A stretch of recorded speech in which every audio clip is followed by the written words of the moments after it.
Germaniya, Shvetsariya, Italiya, Fransiya davlatlari tajribasida ko'rib chiqamiz. Fransiya, Germaniya, Shvetsariya.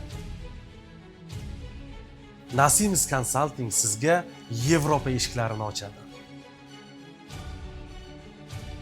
Yevropaga qilinadigan ushbu biznes safarimizdan siz 3 ta asosiy narsaga ega bo'lasiz. Birinchisi sotuvchi va xaridor psixologiyasi, ikkinchisi xalqaro bozorga chiqish strategiyasi va uchinchisi bu sotuvdagi eng katta 12 ta xato haqida biz Germaniya, Shvetsariya, Italiya, Fransiya davlatlari tajribasida ko'rib chiqamiz.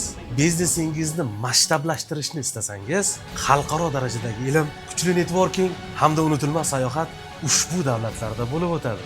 Taklifimiz qiziq bo'lsa, havolani bosing, biz sizga o'zimiz aloqaga chiqamiz.